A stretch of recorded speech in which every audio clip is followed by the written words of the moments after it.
Good day, students. Once again, I am now on question 17 of the question bank, and this question bank was for the year 2017. So please do try to get hold of it, and if you don't get hold of it, just send me an email, then I can forward you the questions from the 2017 question bank, because question bank changes from year to year, and 2018 was also a bit different, but some questions remain the same, and 2016 was also a bit different, but some questions remain the same. So this question 17 by the name Tennis Ball PTY LTD was from the 2017 question bank. Now, before I again go to the question, as usual or as a norm, I first have to go to the requirements and get to see what we are required to do, so that we go straight to the first requirement as we answer the question. The first requirement says calculate the total budgeted manufacturing overheads that are allocated per product type for June 2016 using the activity-based costing, which is ABC technique, to assign the manufacturing overheads. And we are to round the answers to 2 decimal places and round your final answer to the nearest rand, the final answer. But in the middle of calculation, we round off to 2 decimal places. And this question is out of 40 marks. Very important to take note of the marks. Requirement number B, we are to calculate the budgeted contribution per tennis ball for both use and ace product type for the month of June according to the direct costing method. So we're just calculating our budgeted contribution per tennis ball for both of the product that this company has, which is use and ace. And be mindful of the fact that we are using the direct method, meaning it will be our sales minus variable costs. Then that will give us our contribution. Sales minus all the costs that are variable, either variable production related or variable non-production related. That will give us our contribution. Then number C, we are to calculate the variance, which is sales price variance per product and in total for the month of June. That variance is just give away 3 marks. We are then in number D to calculate the sales volume contribution variance per product. And when they say contribution, they want to make sure that when you multiply by the contribution. You don't multiply by the selling price, where we say actual sales minus budgeted sales times that by the contribution per unit. Then we are to calculate our sales mix, a very important variance to remember how to calculate. I always emphasize on this. We calculate our sales mix variance only if there are 2 products. If we only have 1 product, we can by no means calculate the sales mix. And we have seen that there are 2 products, which is use and ace. Therefore, now we can be able to calculate our sales mix. Similarly, with the material mix, we can only calculate material mix variance only if there are 2 materials that are used in the production process. Then after, we are to discuss the significance of the sales mix variance and give 2 possible reasons for a favorable sales mix variance. For this one, it's a theory question. I normally don't spend that much time on explaining theory on a video unless I am doing a one-on-one session. Therefore, now there might be, or there will be, in fact, a necessity for me to dwell in details in terms of the discussion. I'm also saving time in terms of the record and the kilobytes or gigabytes that will be used to complete the video. Number G, they say if the direct labor hours for July, take note, for July is limited to 550 hours, and is the only expected constraint. So now there's the limiting factor. We are then to calculate how many goose and ace tennis ball should be produced by July 2016 in order to maximize contribution for the tennis ball LTD. So now in this case, we will be dealing with the issue of the limiting factor. Then under number H, we just advise the production manager on how you will determine the optimum production program if the rubber raw material also became a scarce resource in addition to the limiting or limited direct labor hours.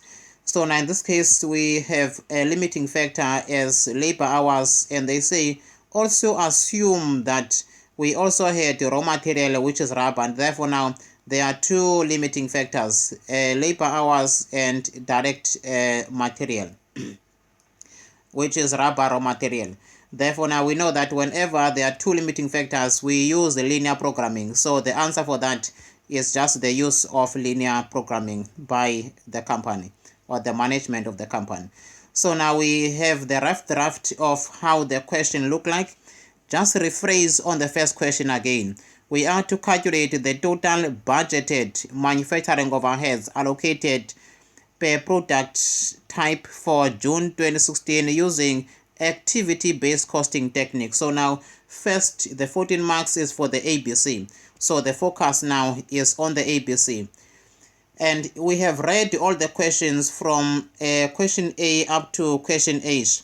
And we have noted from the question that this question is not divided into divisions. And the minute a question is not divided into divisions, that means information is not structured in a divisional format. So now from that, we just have to look straightforward for the information that relates to ABC. And information that relates to ABC is always very clear, very clear. And we can see that we have activity, we have cost driver, we have manufacturing cost, meaning this part is mainly focusing on activity-based costing. And here we have we have our cost drivers. So mainly this part I can note that is mainly focus on activity-based costing. So this will be my focus. And beside, there's also a heading that says activity-based costing. So this will be the main focus from this area. This will be in response to question 1. And it's very important to be able to extract information that relates to a specific question so that you don't waste time and confuse yourself reading information that does not relate to a specific question, because it will lead you into a confusion. So now, meaning with regards to the standard requirements, which is from here going onwards, that has nothing to do with the activity-based costing. It's just the standard requirements that will be necessary for us to respond to question number B going forward. But for the first question, which is ABC, this is our main menu, our main focus. However, let me start reading from the beginning. It says that the tennis ball PTY LTD currently makes use of a direct costing system, meaning when they are calculating the production cost, they don't take into account the fixed manufacturing overheads. They only take into account the variable manufacturing costs. Then it further says the company manufactures and sells two types of tennis balls, which is named goose and ace. Both goose and ace balls consist of rubber and fabric cover. So now that means this is the materials that we need in order to complete these balls. Both of them, they need a rubber, and both of them, they need the fabric cover. So we'll have two types of material. And it says, and other material which can be regarded as immaterial. So there are other materials which is regarded as immaterial, meaning the value for that is not material. The International Tennis Foundation, which is ITF, requires that certain standards are met in order for tennis ball to get approved for use in tournaments. Goose ball are now low compressed balls, which aimed at enhancing the enjoyment of the sport, as they are designed to play slower and thereby allow greater opportunity for players to rally. Ace balls are slightly harder, fast speed balls which are intended to use on slower court surfaces. Immediately after manufacturing the tennis ball, they are sold to other companies who then test, grade, and pack the balls into pressurized tins or cubes, which maintains the ball pressure whilst stored. So now, meaning we still sell them to other people that will do the approval and make sure that the ball is of the right quality. So now this is just introduction about the company and what they manufacture. Therefore now we come to the activity based costing that I've already circled it in red. Take note of that red. It says that red means danger. The chief financial officer, which is CFO, is considering implementing an activity based costing system, as this system recognizes the complexity of manufacturing and its multiple cost drivers and helps with cost management.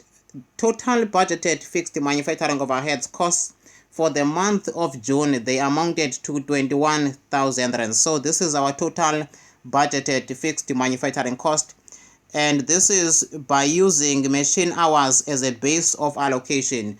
And this is what we call traditional costing approach, or the traditional method of allocating manufacturing overheads, where we only use one base to allocate our overheads. And this is not the right method to allocate the overheads. It is very unfair. Sometimes it can lead to cost being overstated or cost being understated. So now ABC will run away from the one approach of allocating overheads using one base, but it will be using different cost drivers. Then it says the manufacturing overheads were further analyzed for the month of June, and the following main activities and cost drivers were identified, as well as the manufacturing information for the same period. So now in this case we have the cost drivers that are given to us for the same period. We have the total first. On the last column prefers to start with that. We have the total manufacturing overheads, which is 21,000, and the total of that is 21,000. So we are allocating the same 21,000 of the manufacturing overheads, but now the minute we use cost drivers, then we split the overheads according to the activities and the costs that drive that activity. So we have our activity and we have the cost driver. The first activity is crushing and extrusion of core compounds. So now in that activity or cost center, the cost driver is crushing and extrusion machine hours. So that means there is machine hours that is spent to crush and extrude the machine, or the balls in fact, and the total cost for that was 5,808. Then we have the part where glue must be added in doing the balls or manufacturing the balls. Then after now we have tumbling machine hours, meaning in the addition of the glue there are some machine hours that are consumed or that are spent to add the glue on the ball, which is the tumbling machine hours, and the total cost led to 1,484. And we have fabric cover, which is the number of production runs, and this is 3,795. And branding balls and branding machine hours will be our cost driver, meaning the machine hours for branding. There are different machine hours. We have tumbling machine hours, we have branding machine hours. They are all machine hours, but the costs are different. Then after we have quality inspection, and the cost that drive the inspection is the number of inspections, meaning the more inspection we have, obviously the more will be the cost to inspect the balls for quality purpose. Therefore, now this amounted to 6,693 rands. So now these are the costs that were associated with the cost drivers or with the activities. And at the end of the day, they amount to 21,000 rands. So now we need to know our cost drivers now, meaning we need to know how many tumbling machine hours, how many number of production runs, how many branding machine hours, how many number of inspection, and not to forget how many crushing and extrusion machine hours. So we have machine hours, the machine hours, and machine hours, but they differ. So we need to know how many of these machine hours are incurred per unit. So now we go further to the next part of the same information. For the two products we are provided, which is juice and ace, we have tennis balls manufactured per production run. So now that means now we are under the fabric covering, because fabric covering is using number of production runs. So it's not always the case that your cost drivers will be given in the order they were provided above. So in this case, we have the number of tennis. However, the first one was the budgeted production volume, meaning the number of units the company wants to manufacture, which is 860 and 1040. This is the budgeted production and perhaps also the sales. However, we have the tennis balls manufactured per production run, which is 20 and 40. So now we need to know how many production runs of 860 units and how many production run, which is 40 units per run out of the 1040 units. So now we need to first calculate the number of production runs for each of the two products.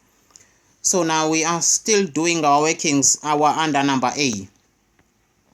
Workings, and I want to do workings under each questions. So now workings for number A, I am calculating the number of production runs. And remember, each production run, or a production run for product use, is 20 units in a production run. So now this will be 860 units divided by 20 units in a production run, because I want to know how many 20 units are inside the 860. So now in doing that, I'll have to say 860 divided by 20, and this gives me 43 production runs. So now that means there will be 43 production runs for product use. Then after I calculate production runs for product A's, will be 1040, which is 1040 units. Divide this by the number of production runs, which is 40 units, meaning there are 40 units per batch. A production run is more like a batch, meaning the company manufactures products in batches of 20 in the case of product use. Therefore now they manufacture in the product use 20 units per batch. Therefore now they put 20 units, they manufacture them once. Therefore now they put another 20, they manufacture them once. So that's what a production run is. It's more like a batch of units that are manufactured.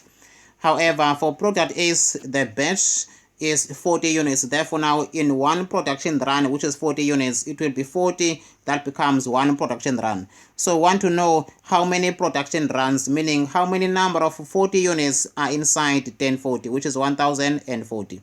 Then we say 1040, divide that by 40, and it gives us 1040, divide that by 40, it gives us 26 production runs. 26 production runs. So now total production runs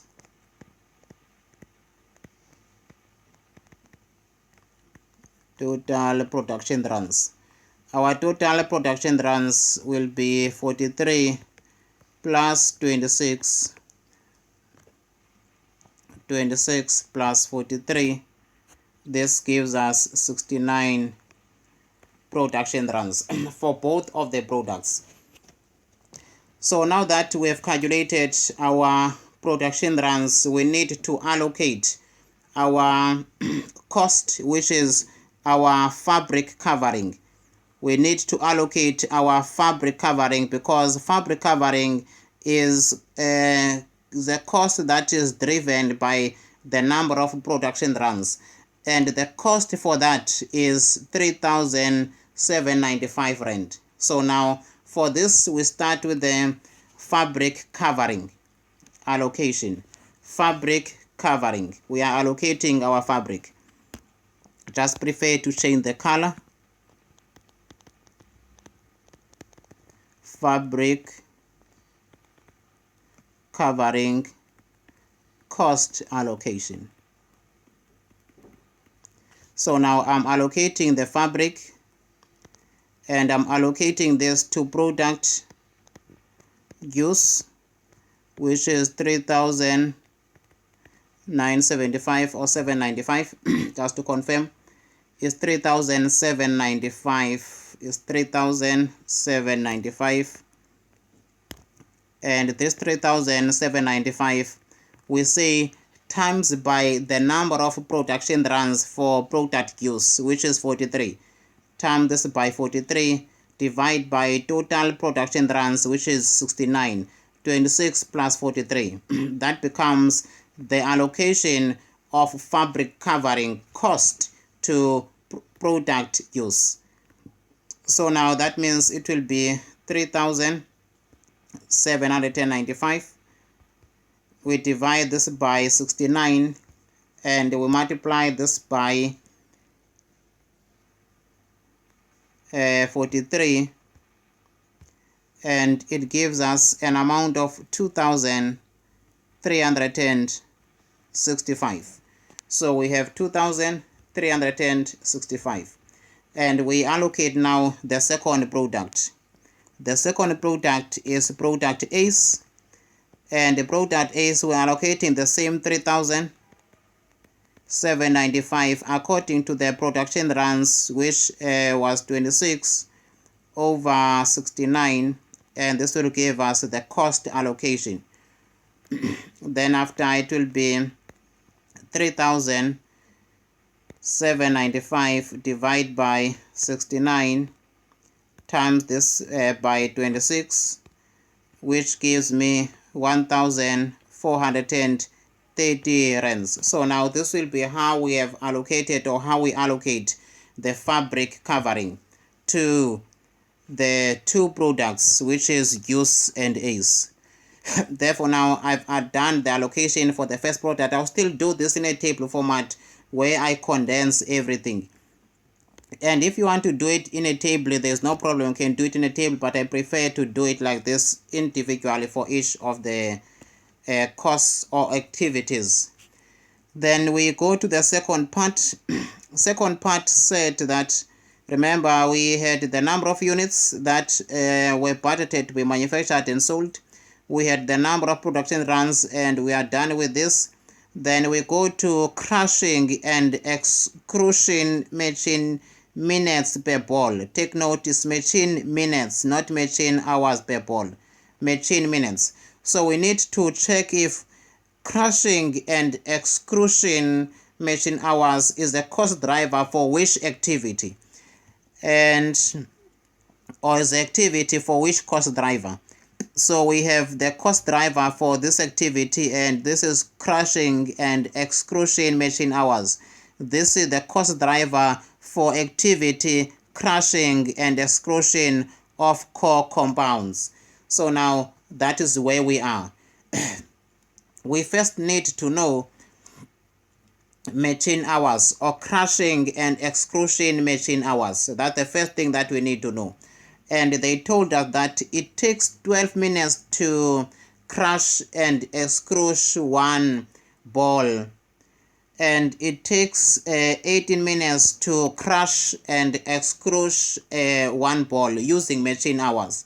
So now we need to divide all this by 60 and divide all this by 60 in order to convert it into hours. Then after, we multiply it by the number of units that we want to manufacture, and we multiply it by the number of units that we want to manufacture, then we get to the total crushing and extrusion machine hours that are required to complete the required or the budgeted units that we want to manufacture and sell in the month of June. So now I will calculate crushing and extrusion machine hours first. So let me go to the next page because space will be limited. This is still under number 1. Then I am under crushing and extrusion. Let me confirm extrusion. Crushing and extrusion, or is extrusion? Extrusion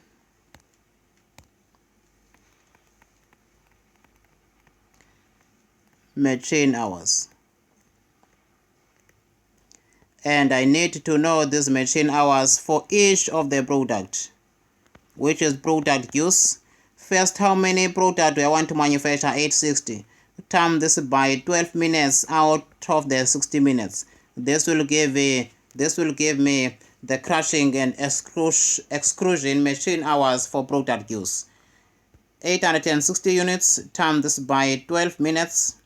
It gave me 10,320 minutes. Divide this by 60 and it gives me 172 hours. Therefore, now these are the 172 machine hours. To be specific, it is machine hours because the cost driver is machine hours. Then we go to product A's, and product A's we need to manufacture 1040 units, and it takes 18 minutes to complete or to crush and extrude machine hours. If extrude will be correct wording, please bear with me if I'm not calling it very right or correctly. We have 1040 times this by 18, divide this by 60, and I get 312 machine hours, meaning I need 312 machine hours to crush and extrude the A's number of balls, which is 1040 balls. Therefore, now we have to allocate the cost, which is the crushing. In this case, we have to allocate the crushing and extrusion cost of the core element, which is 5,808. Allocation of crushing and extrusion of core compounds. Therefore, now I have to do the allocation. Preferably, I want to change the color so that I know where to go. Allocation of crushing and extrusion of core compounds. You can complete that, of core compounds. And I start allocating the first product, which is juice. And the cost that I'm allocating is 5,808. Just to confirm, it's 5,808. And I am allocating that based on the cost driver. Times this by 172, divide this by, in this case I forgot to calculate the total hours. Let me say total hours here on top. Total machine hours. I know that this machine hours is crushing and extrusion is 172 plus 312. Then I will have 312 plus 172, which gives me 484. I just want to have all my calculations done above. Therefore, I divide this by 484. Then divide this by 484. Therefore, now this will be the allocation of crushing and extrusion of core compounds allocated to product use. It will be 5,808 divided by 484, and I multiply this by 172, which is machine hours for the product use. It gives me 2064.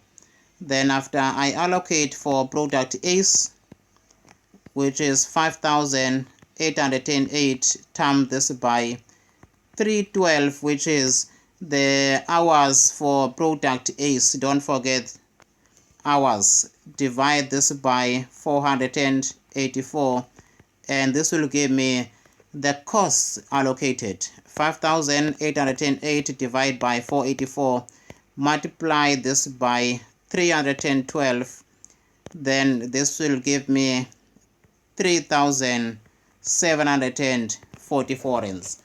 So now I've allocated this again. Then I go to the next cost driver, and I will be allocating that again. So now the next cost driver,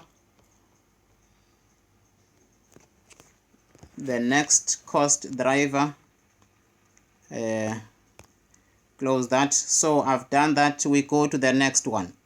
APC is one of the marks that, or question that you must just grab and take them with you, all of them as they appear.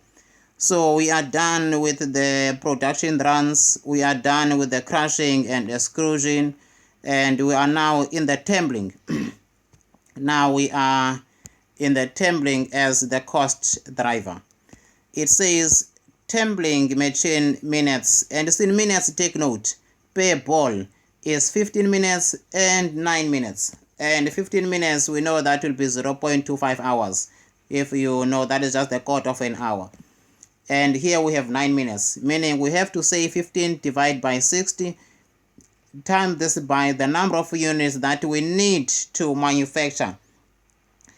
Therefore, now we will get to the total tumbling machine hours that are needed to complete 860 units. Then after here, we say again divide by 60, and we multiply this by the number of units that we want to manufacture, so that we get the total hours, which is total tumbling machine hours that are required to manufacture 1040 units. So we have 15 and 9. Then what I need is tumbling machine hours. So now I go again to the next page. I do my workings. All these workings, you'll get paid for them. So now when I'm saying you'll get paid, I'm meaning that you will get marks for that. That's what a payment to a student is. If you want to pay a student, you must give marks to a student. So this is your payment. So now I am calculating tumbling machine hours. I think the space will be enough. Tumbling machine hours. And tumbling machine hours is for each product. Product use and product A's. And we say the number of units, times this by 15 over 60, which is 860, times by 0.25, and this gives me 215 tumbling hours. Tumbling machine hours. Tumbling machine hours. Then we go to A's, which is 1040, times this by 9 over 60. Remember, 60 is the number of minutes in an hour, 60 minutes in 1 hour. So this will be 1040, divide this by 60, times this by 9, which is 150 tumbling machine hours.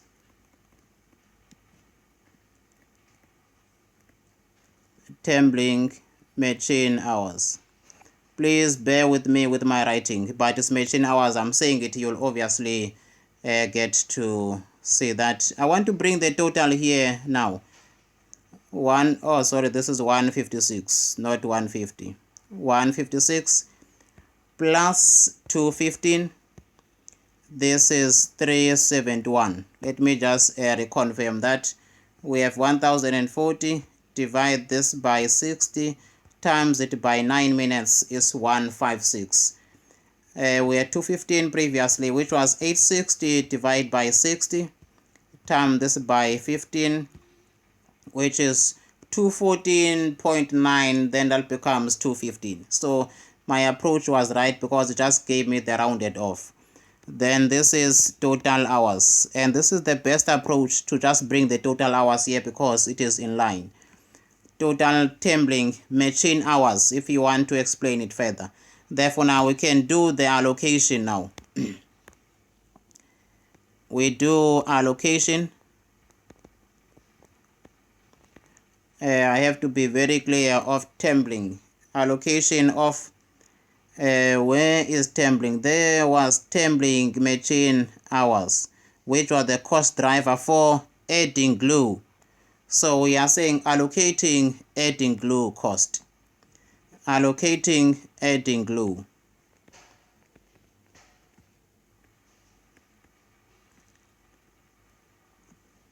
Or allocating the cost of adding glue, to make it simple. Allocating the cost of adding glue, or allocation of adding glue cost. Then we are allocating the cost of adding glue to product use, and that will be, let us check how much the total cost of adding glue, which require tumbling machine hours. 1484. 1484, divide this by 371, times this by 215. Remember, we are allocating to product use, and product use has 215 tumbling machine hours to manufacture or to add a glue to product use, or to manufacture the 860 units. So we have 1484. Let us check 1484. We divide this by 371 and we multiply that by 215, and it gives us 860 rands. Then from 860 we say we have allocated for product use, and we allocate for product A's. Product A's is 1484, times this by 156 divided by 371. It doesn't matter, guys, what you start with. Even if you start with the multiplication, you end with the division, you get to the same answer at the end of the day. I'm doing this so that you can get to the diversity of doing calculations. 1484, divide this by 371, times this by 156. And I get to an amount of 624. So this is the allocation of the cost of adding glue allocated to product A's. So now let me go to the next product.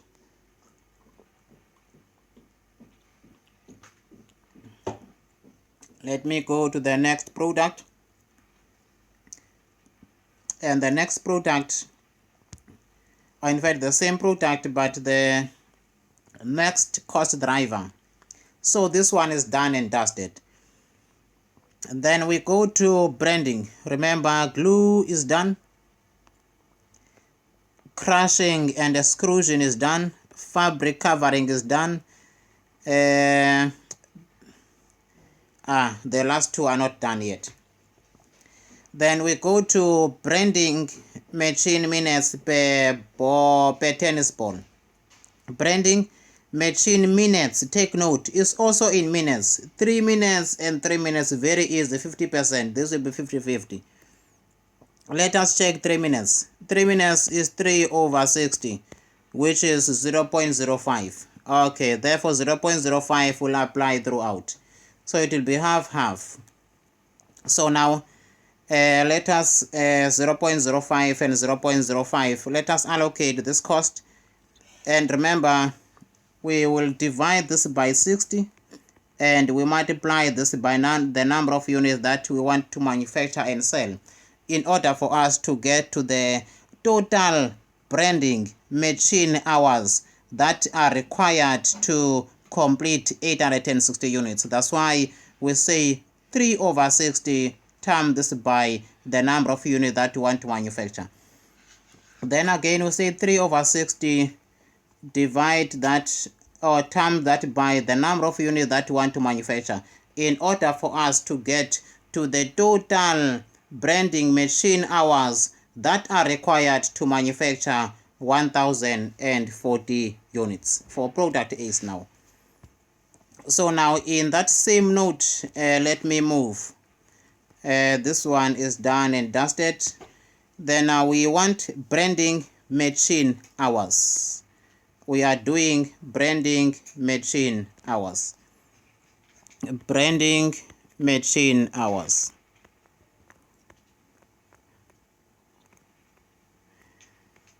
And my branding machine hours is for each product, which is product use, and that will be 860 times this by 0.05. Remember, this was 3 over 60, 0.05. Just recalculate that it was 0.05.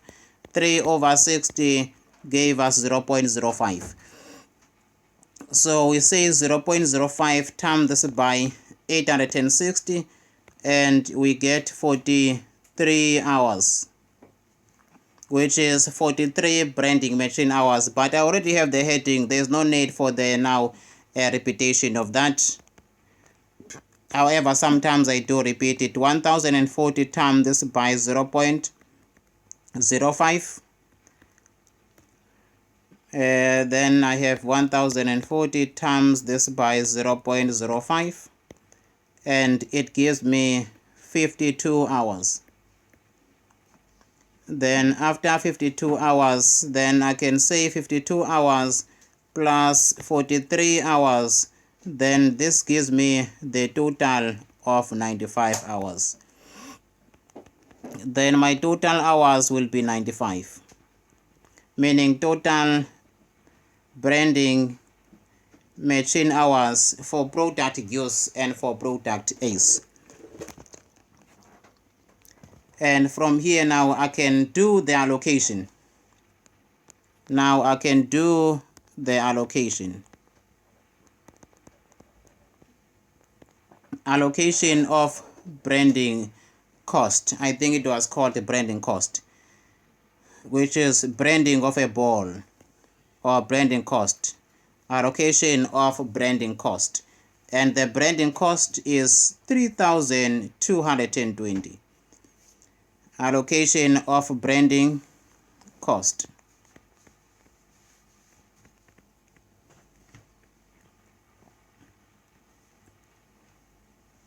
Or allocation of branding a ball, or allocation of branding cost. Let me just say allocation of branding cost, because we are allocating the branding cost.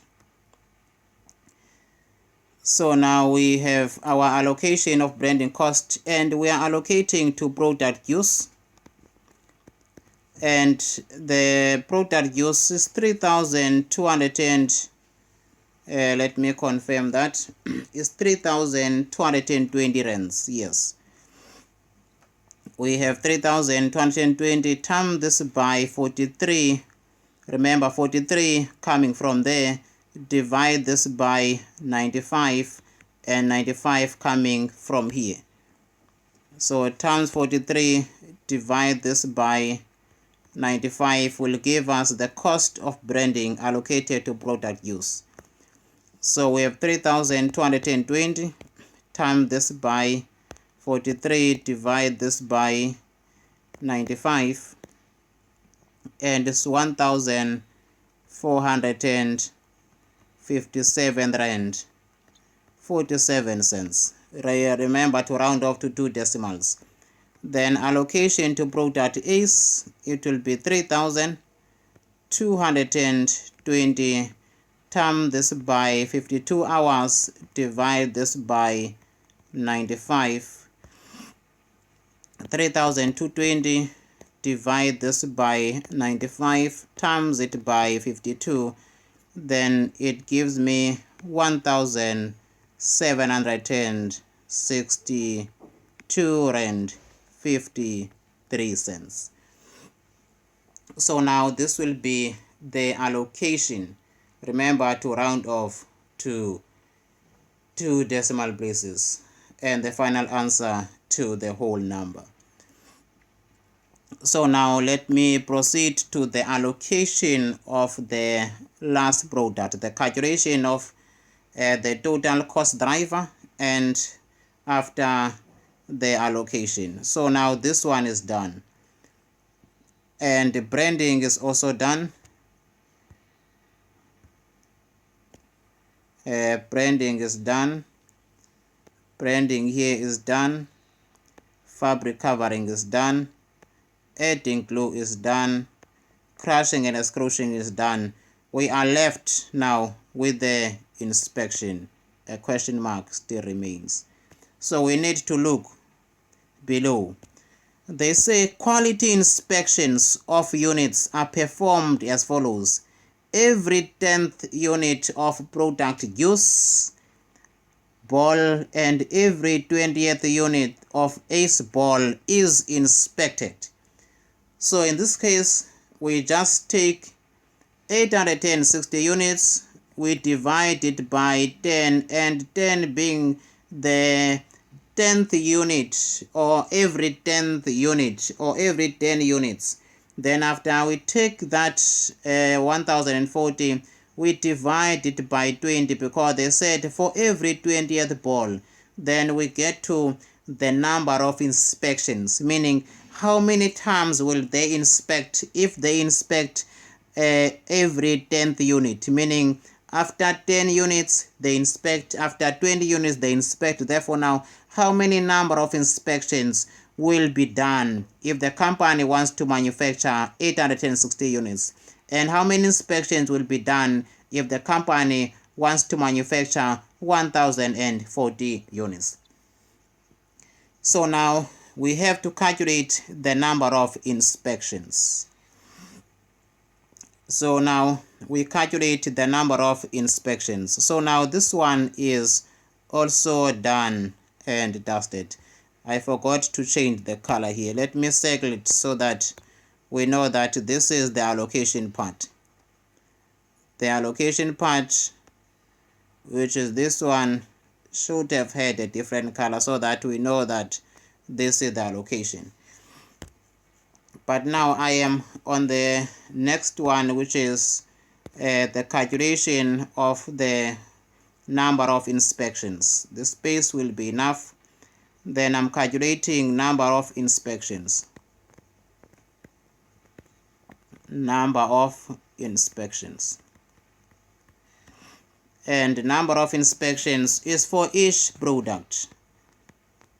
Product use, which is 860 units.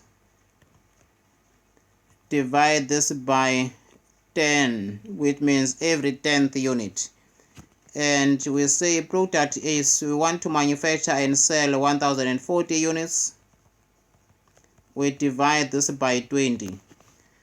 So now 860 divided by 10 will give us 86. 860 divided by 10 will give us 86. 86 is not 68. It will give us 86. Then 1040 divide this by 20 is 52. Then this will give us the total 52 inspections.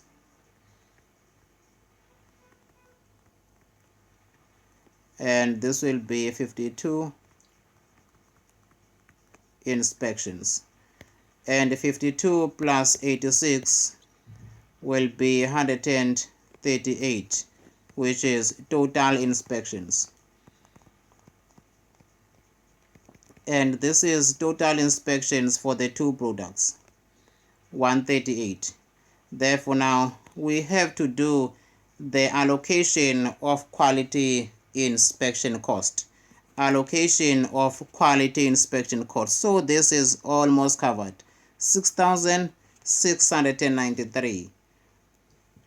6,693. So now we do allocation of quality inspection.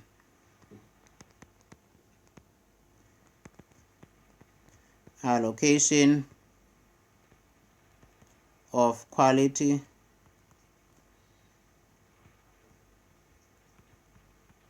inspection cost. And we allocate this to product use, and is 6,693, if I'm not mistaken. Is 6,693, yes, that I still remembered it. And we times this by 138, and sorry, we divide that by 198, and we times it by 86. Times by 86, divide that by 138, then we get to 6,693. Divide this by 138 times by 86, which is 4,171. Then the allocation to product is 6,693 times this by 52 divided by 138. Therefore, 6,693 times this by 52 divide this by 138. It is 2,522 rands. So now we need to add all the costs. Then after we get to the total, because we have done now all the allocation. We have done now all the allocation. So I can just do the calculation now, which is the calculation that was required. So in the calculation, we will have here an activity. Then we have the products, which is use, I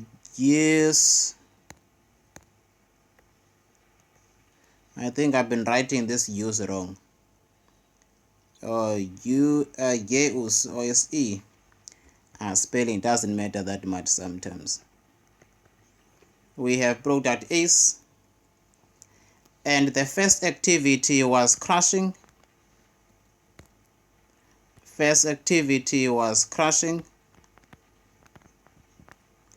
and exclusion of core elements, which is extrusion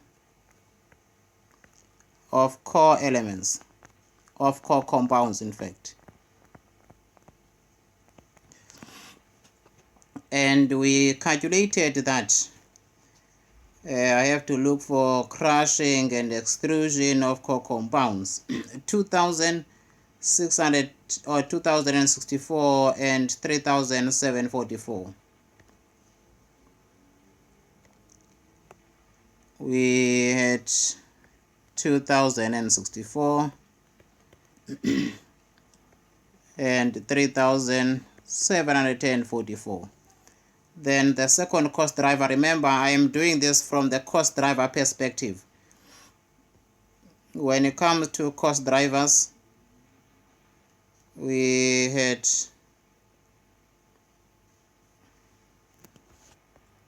let me check, where did this go now? Where did this go? Okay.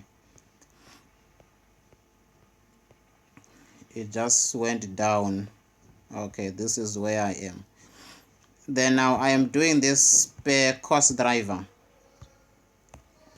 I have allocated the first activity or per activity, then we have adding glue. Second one was adding glue.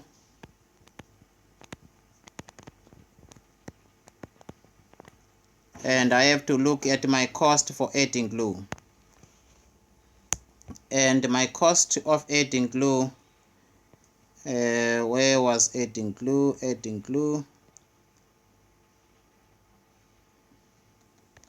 Assembling machine.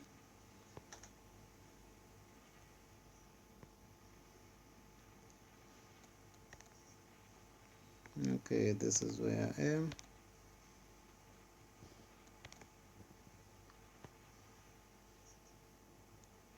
Look at adding glue. This was the first working. Okay, this was the addition of the glue. Allocation cost for adding glue, which was based on templing machine hours. It was 860 and 624. 860 and 624. You take your figures as they are, 860 and 624. Then the next cost driver, I think it was fabric cover. It was fabric cover, yes, fabric covering. So I start with that activity, fabric covering.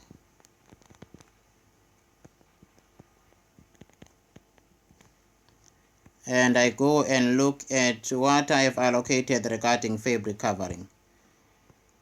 Fabric covering, not here. Tumbling, crushing, not here. This was the first one, which was number of production runs, total production, or fabric covering. There it was the first one, fabric covering cost allocation. We had 2,365 and 1,430. 2,365, 2,365 and 1,430. Then we go to the next cost driver, which is branding of balls. Branding of balls.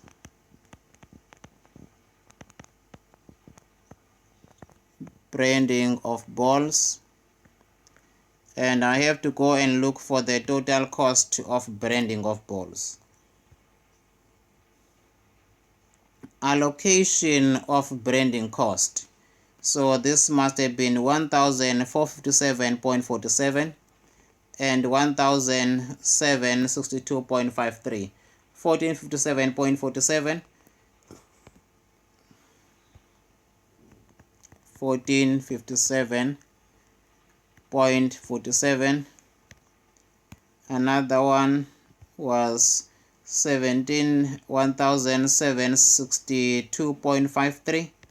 1,762.53. 1,762.53. Just to confirm, yes, 0.53. So I've copied and I pasted that. As I said to you, that if you want, you could have just done the workings inside this box or inside the answer that I am currently doing. Then now the next activity to be noted, we have done the branding of balls. Now we are doing quality inspections.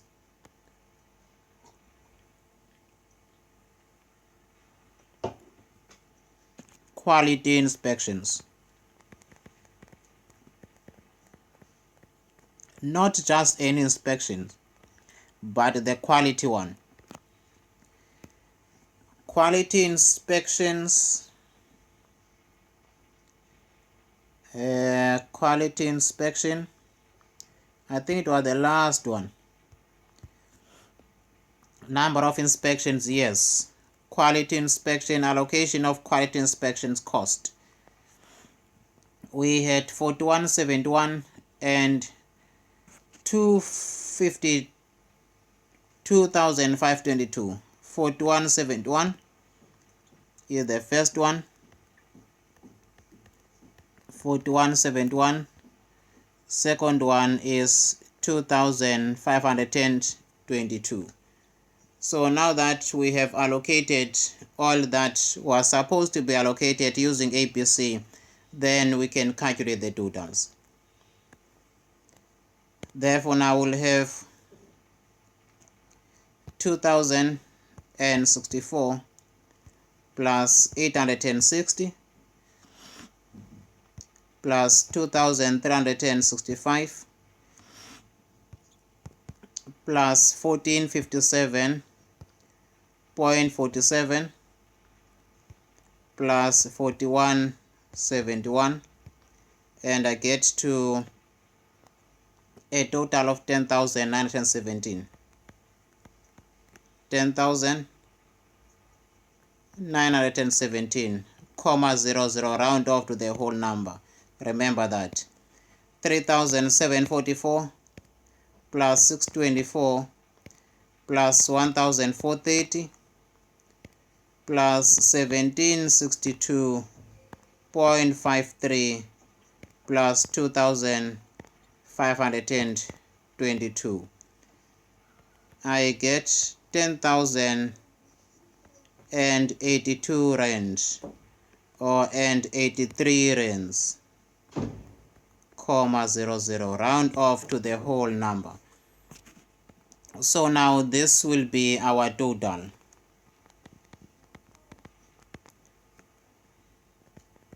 Total cost, meaning total cost that were to be allocated using activity-based costing.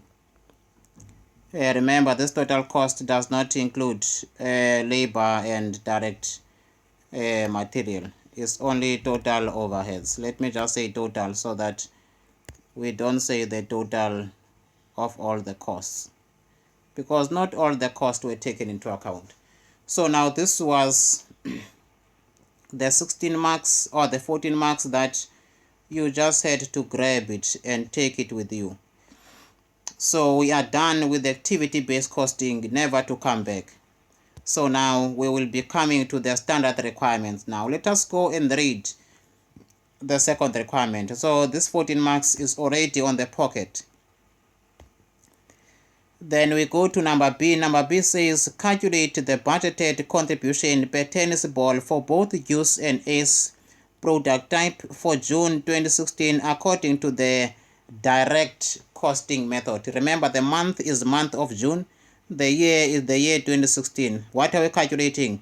We are calculating the contribution per ball, meaning per unit, for both, which is product use or use and product ace. So now we have to calculate this product use and ace contribution per unit. We need to know our selling price per unit, and we also need to know all the variable costs, meaning variable production related and variable non-production related. So now this is where we are. Remember, we are done with the ABC. ABC information is done and dusted. So now we are under the standard information, calculating the contribution per unit. It says the standard requirements per ball are given to us as follows. We are given the direct material, which is the rubber, in grams. We are also given direct material, which is fabric cover, is also in grams. So now we are given this for product use and ace and ace and ace, use and ace and ace. Then we are given direct labor minutes, meaning it takes 18 minutes, and 18 minutes is 0.3. Let us just confirm that it will be 18 over 60, that is 0.63, and 15 minutes is 0.25. Such things, you just have to master them in your mind already, which is 15 over 60 is 0.25.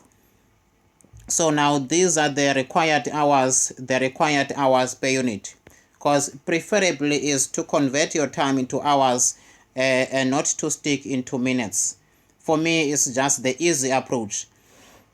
Then after we have our overheads machine hours, which is 30 and 30. Therefore now this is 0.5 hours and 0.5 hours, which is overall machine time in minutes. So we also have machine time in this case. And we have our budgeted information for the month of June. Remember, the question required us to do our contribution for the month of June. And remember, contribution, which is in this case, our contribution is the budgeted contribution. Be mindful of that. It's budgeted contribution. So we have nothing to do with the actual information. So this one, I don't need it yet. I only need to stop here, because my information is well structured in terms of the way it is given to me. So now I have my budgeted for June, which is my sales balls, which is 801,000 budgeted number of units to be sold. Then my selling price per ball, which is per unit, is 40 Rand and 35 Rand. So I'm happy with that. I can start doing my contribution at this point in time. So now I am under number, let me start on a new page because the space might be limited. Under number B, I am calculating my contribution per unit. And I am doing this for each ball, which is use and product A's. And my contribution per unit is the selling price. And my selling price is 40 and 35, which is given to me. And I have to less my variable cost. And my variable cost will be made of direct material. And my material is made of two materials. There is rubber and there is fabric. I want to check which one goes first. Remember, we have two types of material: rubber, which is in grams, and fabric, which is also in grams. Rubber and fabric. So we start with the rubber.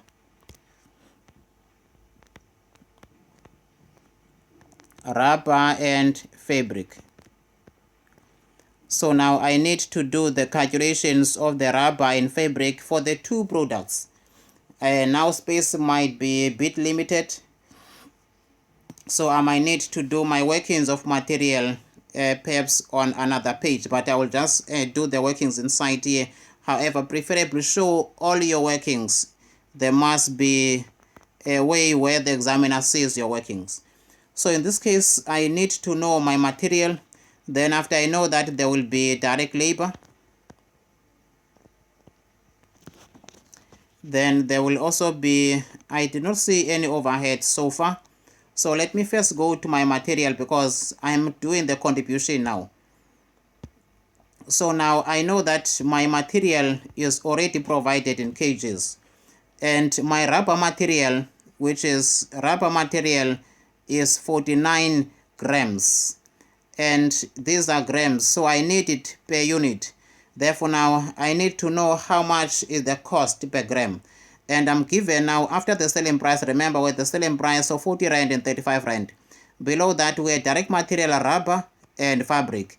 And above we're given rubber in grams, meaning the required grams to complete 1 unit. The required material grams of rubber material to complete 1 unit of use, and the required material grams of rubber that are required to complete 1 unit of product is and use. They also had the required material in grams to complete 1 unit of ACE and product use, which is fabric in terms of material. So now I need to take my grams and I multiply this by the material rubber, which is in cents, 16 cents, and 16 cents, which is 8 cents here and 8 cents. So I do have my cost, and my cost is also per gram, and my cost is also per gram, which is 18 cents per gram, 16 cents per gram, 16 cents per gram, and 8 cents per gram. So now the minute I have this, then I can multiply, meaning my number of grams for product use term that by 16. Then after I say my number of grams, which is the fabric, which is 9, and I multiply this by 8 cents. Then after for product is I have 50 grams of fabric, which must be multiplied by 16, and I also have 6 grams of product fabric, of material fabric, that must be multiplied by the cost of the fabric per unit of product is. So now from here I can calculate my material 49 and 50. So now meaning it will be 49 times this by 0.16 cause 16 cents and the second one will be 50, which is 50 grams times this by 0.162. So now these will be my costs, which means cost in terms of rubber. Cost in terms of rubber. So it will be 49 grams times this by 0.16 cents per gram. This gives me 7 rand 84 cents. Second one will be 50 times this by 0.16 cents, which is 16 cents per gram, and this gives me 8 rand per unit of material rubber required to complete 1 unit. Cost required to complete 1 unit of product is. Then after we go to the fabric and say how many kgs of fabric are required to complete 1 unit of product use. Fabric requires 9 kg. Fabric requires 9 kg. How much the cost of a fabric per kg? The cost of a fabric per kg, it is 8 cents. Then you say how many fabric kgs, or in fact how many fabric grams are required. We say the grams of fabric required for product is 6 grams. How much is the cost per gram? The cost per gram is 8 cents of a fabric. This is clearly provided to us. So it's 9 times this by 8 cents and 6 times this by also 8 cents. So now we'll be done with the calculations of material fabric. Material fabric, there is no either, then we'll have 9 times this by 0.08, and the second one will be 6, which is 6 grams times this by 0.08. Therefore now it will be 9 times 0.08, that will be 0.72 cents. This will be, okay, this was supposed to be here, 0.84 or 7.84 and 8. It was not supposed to be there under total. It's fabric. So this will be 0.72 and it will be 0.08 times this by 6, and I get to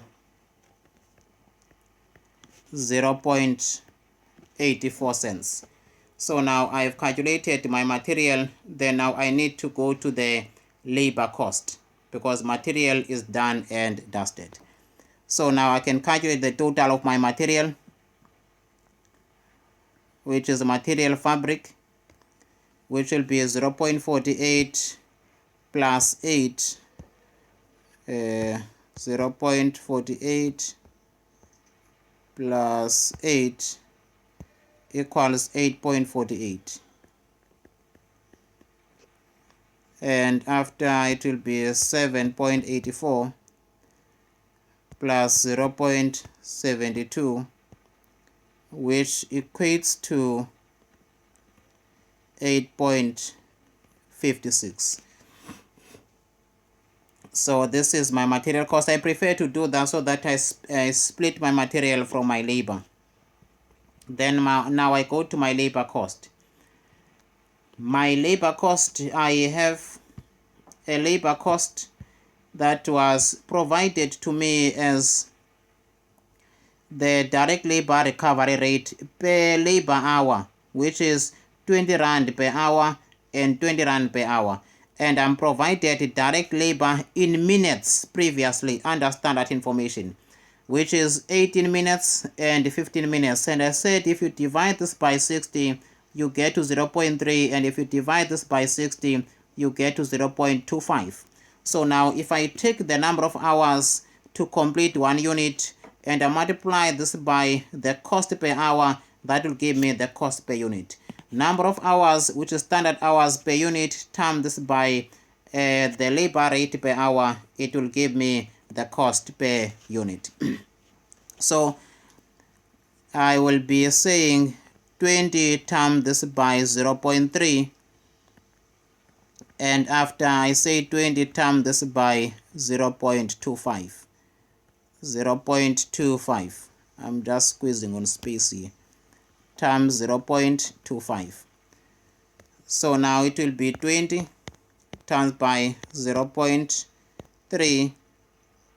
It gives me 6 rand, and 20 times 0.25, it gives me 5 rand. So that will be the cost of labor, 6 rand and 5 rand. Then let me check if was there any variable overheads.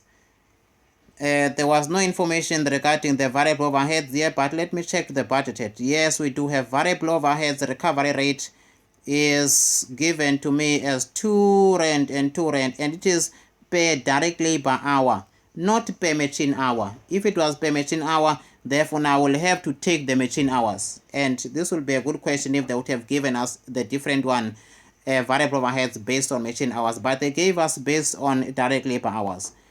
So it will be 2 times that by the same 18 over 60, and 2 times this by 0.25.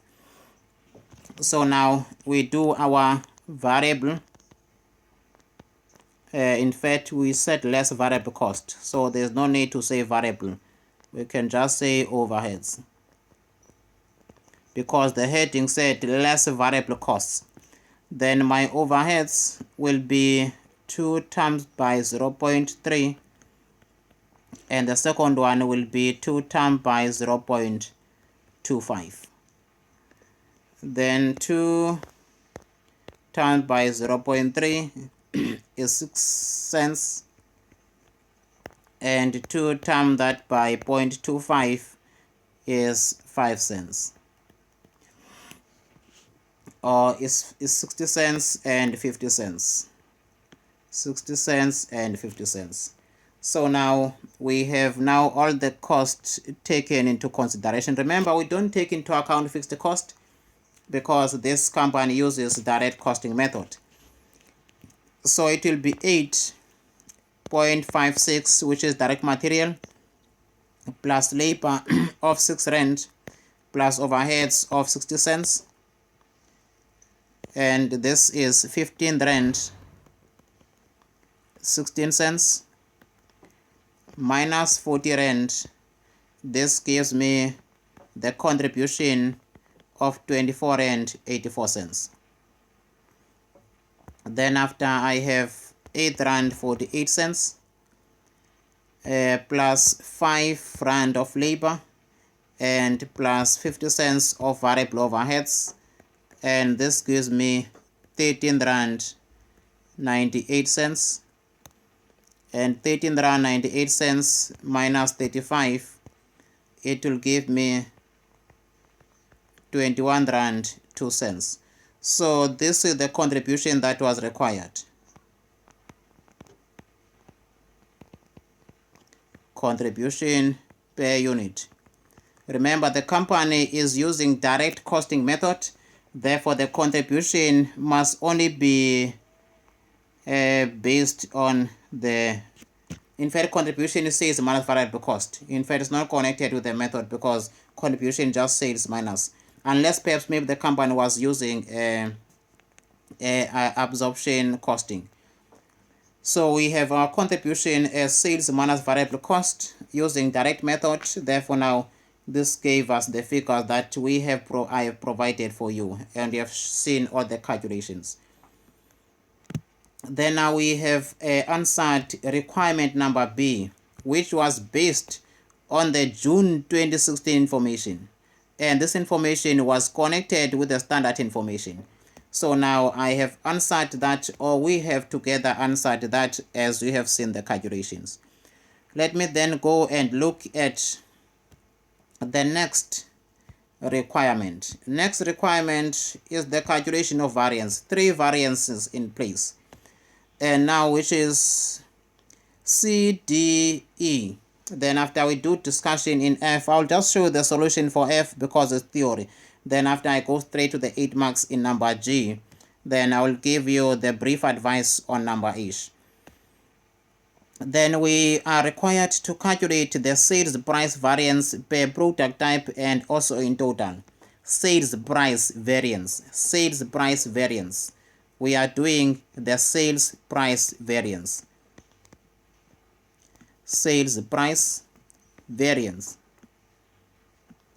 And remember,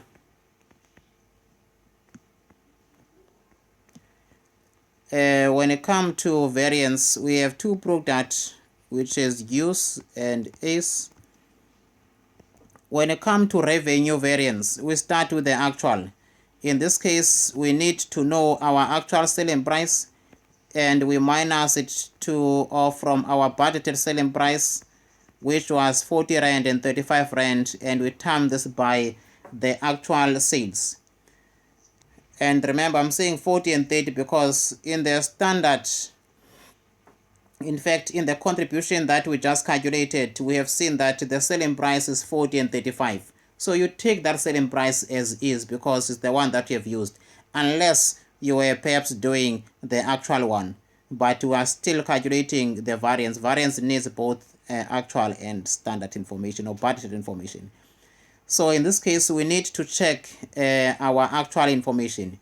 Therefore, now there's the necessity to know your actual whenever you do the variance. And remember, this is 2016 actual information.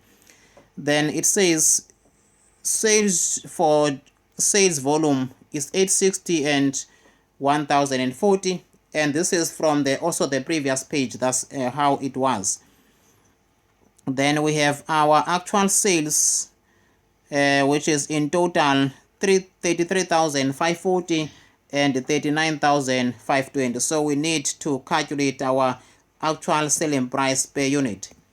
And our selling price per unit will be the cost divided by units. Cost divided by units, it will give us our selling price. And this will give us our selling price. This is 33,540 divided by 860, and this gives us 39 Rand as our actual selling price. 39,520. We divide this by 1040, and this gives us the total of 38 Rand. So we have actual 39 and 38. Our actual is 39 and 38. So we can say, we just change the color because this was not calculated. We have this was calculated 39 and 38. Actual minus standard, times this by the actual sales, and the actual sales 1040 and 860. So now this will give us our variance. We don't know either favorable or not. 39 minus 40 will be unfavorable. Times this by 860. This will be, sorry, it will be unfavorable. 860 will be an adverse variance. And this will be a favorable variance of 38 minus 35. Times this by 1040. And this gives me an amount of 3,120. And the total of this will be minus 860, and I get to an amount of 2,260 rands. 2,260 rands will be a net favorable variance. The net of that is favorable. Then we go to number D, calculating another variance under number D. And number D's variance says that number D's variance, there was a variance in number D, yes. Number D, we are to calculate the sales volume contribution. Take note, they say contribution, meaning we need to multiply by the contribution per unit. And the contribution that we had calculated already in requirement number C, where our contribution was 24.84 and 21.02. So now we are doing the sales volume variance. we are doing the sales volume variance for product Q's and for product A's. We minus our actual sales.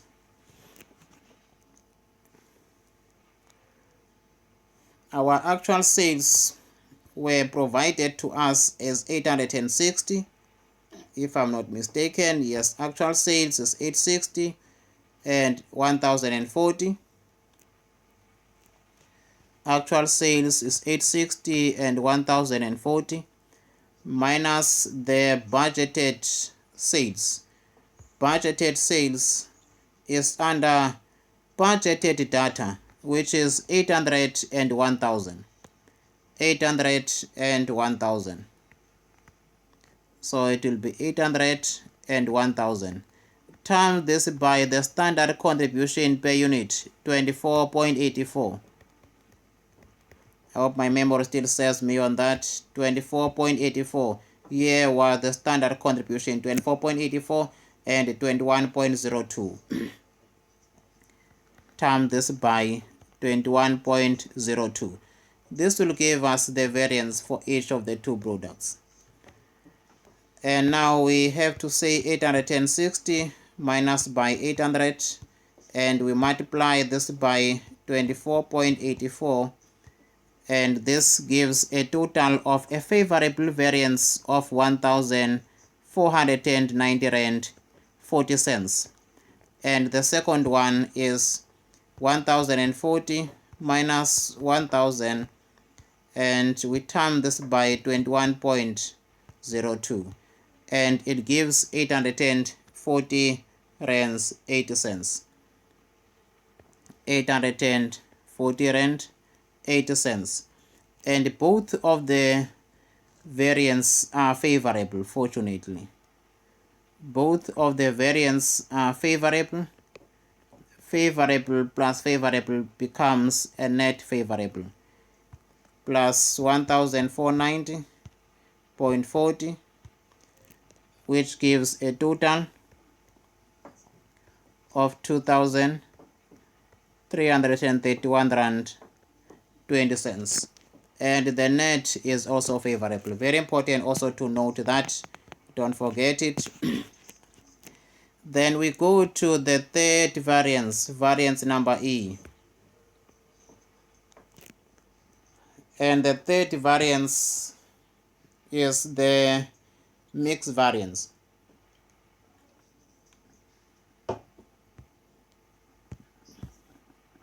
And the mix variance is calculated or required to calculate the sales mix variance per product and in total for the month of June. We are still in the month of June. Another giveaway 5 marks. So now sales mix variance is very important that you know how to calculate it. As I said to you, that sales mix variance is only required when there are two products that the company manufactures and sell. So what we need first, we need to calculate the total actual units. Total actual units, which is 860 plus 1040, which gives us 1900. We will be allocating these units using our budgeted units, and our budgeted units is 1800. Total of them, 800 plus 1000 is 1.8, and this is actual and this is budgeted. So now from here we go and we do the allocation, or start writing the formula for the variance. First, we are doing the sales mix variance. We are doing the sales mix variance, and our sales mix variance is for the two products, Q's or U's and A's, of which our actual is 860 and 1040 minus the standard sales mix. Our standard sales mix is calculated by saying 860, or is 800 budgeted. 800, which was our budgeted for the first product, Budgeted sales for the first product were calculated to be 800, and the total of that was 1.8. Then we multiply that by 1.9, which is the total actual. That's how you calculate the mix. 800 divide this by 1.8, which is total budgeted, times it by 1,900. Then we times this by the contribution per unit, 24.84. For the second product, we do the same thing. We have 1,000 budgeted, divide this by 1,800, times this by 1,900, which is actual. Then after we multiply this by 21 rand 2 cents. So now let me just show the calculations again separately, where they will look a little bit better. Product use and product Ace will have 860 and 1040 minus, the minus will be 800 divided by 1.8 equals, times this by 1900, which is 844. So it will be 844 times this by 24.84. Then after it will be 1040. Okay, wait for that. It will be 1000 times this by 1900, divide this by 1800. Then it gives me 1056. So now the 1056 must be multiplied by 21 rand 2 cents. Therefore now we can calculate the variance. It's 860 minus 844 equals, then we multiply this by 24.84, which is 397.44, and the second one will be 1040 minus 1056.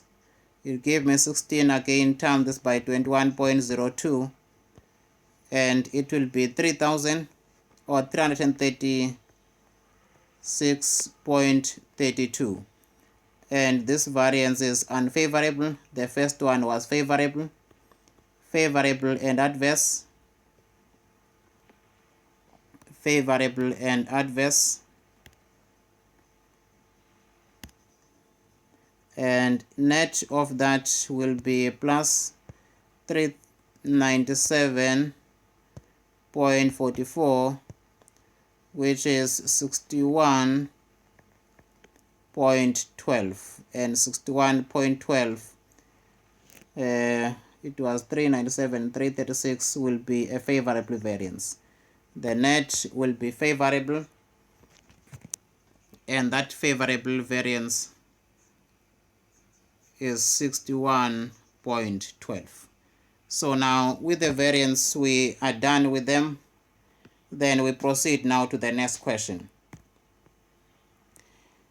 The next question, which is question number F, is a theory question. You can just read that at your own time, and I want to save time in compiling the video. If you look at number F, I'll just give you that solution, and at your time please do read that. You are required to discuss the significance of the sales mix variance and give two possible reasons, and they give to you that the sales mix variance explains how much of the sales volume variance is due to a change in the sales mix, and the second one, they tell you that the sales mix variance is significant only when there is an indirect relationship between the two products, and these relationships are incorporated into the planning process. And the possible reason is because of the demand of the profitable use product, or the increase in the production of the more profitable product, which is use, or the concentration of the sales and the marketing effort towards the selling of more of the profitable product. So you can at your own time please rate that. If you get the same question on that, then please just do nail that. I will not explain the theory solely for that. So now I go to the next calculation. Not to say theory is not important, but it does appear there. You definitely need that for marks. Just memorize it and try to understand it. So we go to number G now. Number G says if direct labor hours for June 2016 is limited to 550 hours. Take note of the date again. For which month? Not June, in fact, for July 2016. So we need to check information for July now. There was July budgeted. Remember previously we had budgeted for June, but we are done with the budget of June now, and there was actual for June, but we have budgeted now for July. So we need to come under the budgeted for the month of July. Be always mindful of the details in costing, because you can leave some information. So it says if direct labor hours for July is limited to 550 hours and is the only expected constraint, which means is the only expected limiting factor, calculate how many use and ace tennis balls should be produced for July in order to maximize the contribution of the tennis ball. And they say round all your workings to the 2 decimal places. So now we know that there is a limiting factor, and this limiting factor is the labor hours, is the labor and the number of those labor hours. So now is for the month of July. So let's go to the month of July. The month of July says the production manager has the following information available for July. The budgeted units to be produced is 930. So there is a new budget for July for product use and 1,260 for product ace tennis balls respectively. And it further says the requirements in terms of minutes per product of direct labor will remain the same as in June 2016. Remember, in the month of June 2016, the required minutes of labor were 18 minutes and were 15 minutes, which we said that is 0.3 and this is 0.25. So they say the standard minutes to complete 1 unit of a product will remain the same. And again, in this case, they don't speak of the learning curve. And if they want, they can tell you that there is a learning curve of 10%. So now, if the learning curve in the month of July is 10%, therefore now you'll need to reduce these units by 10%. So whatever the case of the learning curve is, but in this case, there is no learning curve, meaning the same number of minutes that we anticipated will be spent to complete 1 unit of a product of use and ace in the month of June is the same number of minutes that it will take for them to complete the same number of units in the month of July. Meaning the learning curve now is already constant. Sorry, I just want to bypass on the issue of the learning curve because it is crucial if it's not important. So now they tell us that there is no learning curve. Assume that learning curve is not there or is constant. Meaning employees, they are perfect on their jobs. Therefore now they say learning or machine or labor hours remained the same as in the month of June. Then after it further says under number 3 that the contribution per product or to produce tennis ball is 30 rand 36 cents and contribution for ace tennis ball is 27 rand 67 cents. So they've already given us the contribution. So now contribution is there. The only thing that we need to calculate is the number of labor hours to complete this number of units. And we compare that with the limiting factor, which we are limited only to 550 hours. So now we need to say labor hours required. This is question number G. Or required labor hours. Required labor hours. Required labor hours for each product use is DE and ACE. They said it's 930. Times this by 18/60 because it takes 18 minutes. And they say this is 1260. Times this by 15/60. 15 is the 15 minutes that it takes to complete 1 unit of a product as budgeted or as standard per the 2016 information, 18 minutes and 15 minutes. But the units that are budgeted to be manufactured in the month of July are different. It's 930 and 1260. So we need to know now how many total hours are required to complete these units. It will be 930 times this by 0.3, which is 279. Then after we say 1260 times this by 0.25, which is 315. And if we add the 279 with 315, I get to 594. This is the total required hours. Therefore now we say total hours. Then we say how many hours are available, because what is available compared with what is required will determine if there is a limiting factor or not. Available labor hours. Remember, labor hours that are available is 550. They said we only have 550 labor hours to manufacture the two products. We are not given the limiting factor per product. We are given the limiting factor for both of the products. If it can be given per product, please just analyze the given information. We have 550 hours that are available. So now this is, I don't want to say hours. This is hours. This is hours. Therefore now I need to calculate my shortfall. My shortfall will be the difference between what is required and what is available. So now meaning there is a 44 hours of a shortfall. Therefore now if there is a shortfall, I need to do my ranking. And I need to do my ranking through the contribution.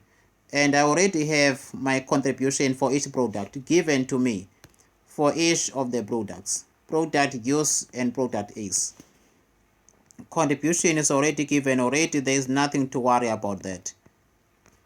We are provided with the contribution for each of the products, and the contribution for each of the products was 30 Rand 36 cents and 27 Rand 62 cents. 30.36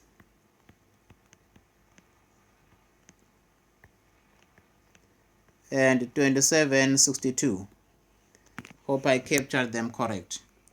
Yes, 30.36 and 27.62. 30.36 and 27.62.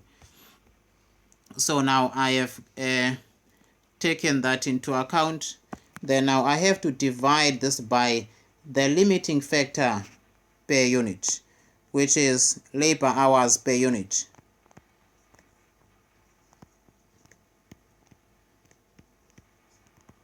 Remember, my labor hours per unit is 0.3 hours and 0.25 hours. The number of hours which it takes to complete 1 unit. So now this will give me my contribution per labor hour. 30.36 divided by 0.3. This gives me 101 Rand 20 cents. Second product is 27.62 divided by 0.25. This gives me 110 Rand 48 cents. This is contribution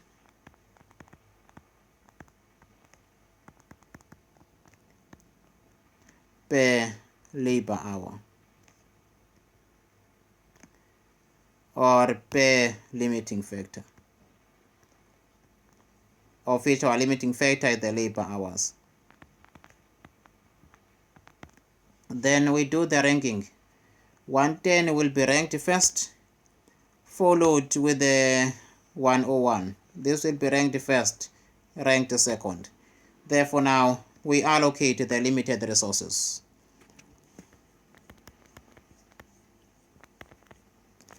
Allocation of labor hours to all products.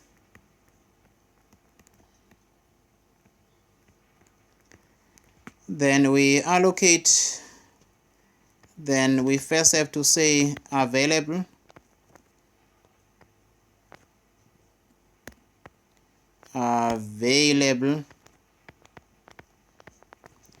The available hours is 550. Remember, we allocate based on what is available, not based on what we want. Then now we say allocation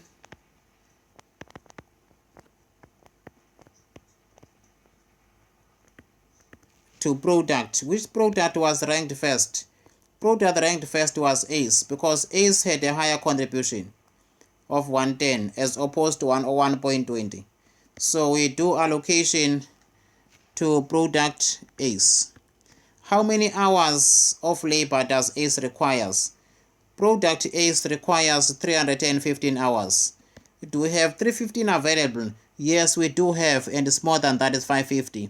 So now we say 315 allocated to product ACE. Then after we say 550 minus 315, this gives us 235. We are allocating hours. Then after we say allocated to product use. So now meaning these are the number of hours that will be allocated to product use. Then the question is, if these are the hours allocated to product use, how many hours does the product use require to complete all the units they want to manufacture? Remember, the hour that they need 279 in order to complete 930 units. So now they need 279 hours. And the question is, how many hours are available? It's 235. And 235 is less than what they need in order to complete 930. Therefore now, the next question is, how many units can be manufactured out of the available hours? Then we say units of use to be manufactured. It will be units of use to be produced. Therefore now we say 235 minutes. Divide this by the number of minutes it takes to complete one unit. So 235 hours. Divide this by the number of hours it takes to complete one unit. Therefore 235 divided by 0.3, that will give us a total of 783 units. Therefore, they can only manufacture 783 units out of the available and allocated hours that were allocated and available for product use. So now, the question required us to calculate only the number of units that must be manufactured. So now that will be, we can say here 783.3333, which is 783 at the end of the day, because I said 235 divide this by 0.3, then it's 7.1, 2, 3, 4, 5, 6, 7. 1, 2, 3, 4, 5, 6, 7. Sometimes there's a need for you to show all the decimal, then after you round that off to equivalent to 783 units, which must be written there on top as 783 units. So now that was the second last requirement, calculating the number of units. So the last requirement says that this is very short one. Advise the production manager how you determine the optimum production program if the rubber raw material also becomes a scarce resource in addition to the limited direct labor hours. So now we had labor hours as the limiting factor. Then they say if a raw material of rubber was also a limiting factor, how would you advise the management? And the only advice is that there is a mathematical program that the management can use, and that mathematical program is called linear programming. So they can use a mathematical linear programming method in order to calculate the number of units. So that is the only answer, honestly, to this question. They must use linear programming, which is a mathematical linear programming system or program that is used to calculate the number of units, or yes, the number of units to be manufactured when there are two limiting factors in place. So guys, with that, I hope you have learned something in this question, and I thank you. God bless you.